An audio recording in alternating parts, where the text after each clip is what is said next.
KKR के mentor बने हैं गौतम गंभीर और कहीं ना कहीं उनकी बातों से तो ऐसा ही लग रहा है कि वो फिर से महेंद्र सिंह धोनी और सीएसके को चैलेंज करते हुए नजर आ रहे हैं। फिलहाल केकेआर की अगर बात करी जाए तो बदले बदले रन में है, फिलहाल टॉप 4 में है और लग रहा है कि इन दोनों का मुकाबला अभी कई बार और होने वाला है। बिल्कुल, और यहाँ पे जो टीम है सीएसके, वो टीम ही इतनी बड़ी है कि हर कोई यही सोचता होगा कि अगर हम भिड़ें तो हम जीतना चाहते हैं। यहाँ पे गौतम गंभीर क्या कहते हैं, I want to win, I am very clear in my mind, there are people, yes friends, mutual respect, everything is different, everything will always remain, but then when you are in the middle I am captaining KKR. तो यहाँ पे उनका जो है अपने time को भी याद करते हुए नजर आए।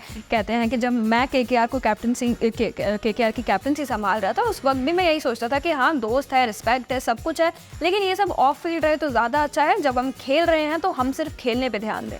बिल्कुल, मुझे लग रहा है कि गौतम गंभीर फिलहाल केकेआर के कप्तान नहीं है, लेकिन बदला कुछ भी नहीं है। देखिए वो अपनी बातों में क्या कह रहे हैं, it's about winning, I want to get back in a winning dressing room, और ऐसा ही वो पहले भी कहते हुए नजर आते थे। और जहां तक केकेआर की बात है, रिंकू सिंह हो, आंद्रे रसेल हो, सुनील नारायण जो गेंदबाज है उनसे बैटिंग करवा रहे हैं, और क्या जबरदस्त बैटिंग कर रहे हैं सुनील नारायण। बिल्कुल, लेकिन यहाँ पे सीएसके के पास भी ऐसे प्लेयर्स हैं जो कतई ताबड़तोड़ प्लेयर हैं, उनका कोई मुकाबला नहीं है। मैं आपको बता दूं कि केकेआर जो है 2012 और 14 में गंभीर की कैप्टनसी में जो है टाइटल अपने घर ले जा चुकी है। और मैं आपको ये भी बता दूं कि गंभीर जो है वो धोनी को पूरी टक्कर देने के लिए तैयार थे जब वो आईपीएल खेला करते थे। धोनी की जो परसेंटेज है, विनिंग परसेंटेज, वो 60 है, वहीं पे 56% जो है वो गौतम गंभीर की थी।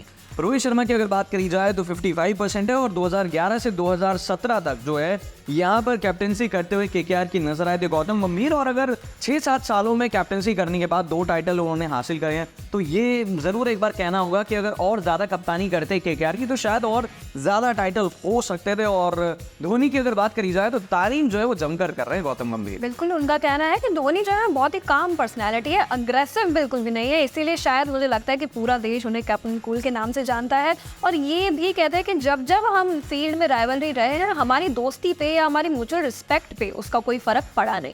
बिल्कुल, वो ये भी कह रहे हैं कि जब दोनों हम मैदान में उतरते थे तो दोनों का मोटो, दोनों का गोल एक ही होता था। भाई वो भी चाहते थे, यानी कि महेंद्र सिंह धोनी चाहते थे कि उनकी टीम जीते, मैं चाहता था कि मेरी टीम जीते, ये कहते हुए नजर आए हैं गौतम गंभीर। बिल्कुल, और मुझे लगता है कि ट्रू स्पोर्ट्समैनशिप यही होती है कि आप अपनी टीम को पहली प्रायोरिटी पे रखिए, बाद में आप अपने प्लेयर जो भी हैं या दोस्त हैं आपके, आप उनको प्रायोरिटी दीजिए। यहाँ पे एमएस धोनी की तारीफ करते हुए नजर आए। हालांकि जो है गौतम गंभीर एक ऐसी पर्सनैलिटी है जो तारीफें बहुत रेयर करते हुए नजर आते हैं, यहाँ पे लेकिन तारीफ करते हुए नजर आए एमएस धोनी की। कहते हैं MS is probably the most successful captain for India and India will ever have।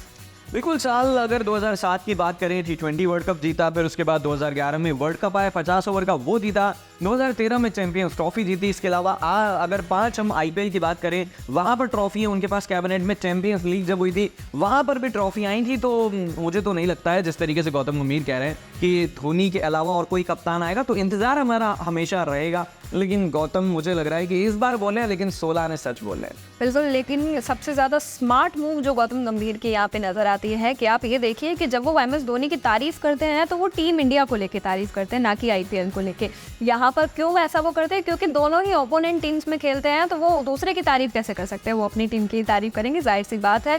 यहाँ पे धोनी को लेके एक और वर्डिक्ट उन्होंने दिया। उन्होंने कहा, yes in the IPL enjoyed every bit of it because I know MS had that tactical mindset, he is very good tactically, know how to control the spinners and how to set fields against them and would never give up as well। बिल्कुल, ये दोनों अगर टीमों की बात करी जाए तो बहुत ही चैंपियन टीमें हैं। और गौतम गंभीर भी कहीं ना कहीं एमएस धोनी पर कई बार भारी पड़े थे। एक आईपीएल तो चेन्नई को हराने के बाद ही गौतम गंभीर ने जीता था। और हमेशा गौतम गंभीर यही कहते हैं कि 2 टॉप टीमें हैं या फिर उनकी फेवरेट टीमें जिन्हें वो हराना चाहते हैं। पहली आरसीबी जिनको हरा चुके हैं, और दूसरी चेन्नई। अब देखते हैं कि फाइनल में जाती है तो वहाँ पर दोनों भिड़ेंगे या नहीं भिड़ेंगे, और अगर भिड़ेंगी तो किसका पलड़ा भारी रहेगा। और ये भी कहते हुए नजर आ रहा है गौतम गंभीर कि अगर एक ओवर में 20 रन की जरूरत हो तो एमएस धोनी जो है वो डरते नहीं है। बाकी टीमें डरती हुई नजर आती हैं, क्योंकि 20 रन ये तो बड़े आराम से बन जाते हैं। बिल्कुल, और यहाँ पे एक और पॉइंट है जो मैं देखती हूँ सीएसके के साथ हमेशा, कि सीएसके जब भी बैटिंग कर रही होती है तब हम कुछ कह नहीं सकते कि कितने रन ये एग्जैक्टली जड़ने वाली है, क्या ये रिकॉर्ड बना पाएंगे, क्या ये टारगेट पूरा कर पाएंगे, क्योंकि इनकी लास्ट बॉल पे कब क्या हो जाए कुछ समझ नहीं आता। पिछले साल का आईपीएल जीता जागता इस चीज़ का एग्जाम्पल है, और ऐसा मेरा अकेले का मानना नहीं है, गौतम गंभीर भी कुछ ऐसा ही कहते हैं। तो टॉप 4 में है फिलहाल केकेआर, और जहां तक सीएसके की बात है तो वो भी कहीं ना कहीं वापसी करती हुई नजर आएगी, कमबैक करेगी। वही महेंद्र सिंह धोनी किसी के लिए जाने जाते हैं, और ऋतुराज गायकवाड़ का फिलहाल जो है वो एक बड़ा टेस्ट है। हालांकि इस टेस्ट में अगर वो पास हो जाएंगे तो फ्यूचर कैप्टन टीम इंडिया के भी बन सकते हैं, जिस तरीके से बातें चल रही हैं। तो आप जो है वो बता सकते हैं कि क्या गौतम गंभीर फिलहाल माइंड गेम्स खेल रहे हैं, या फिर उन्होंने अपने दिल की आवाज़ सुन के ये बातें जो है वो MS धोनी के बारे में कही हैं।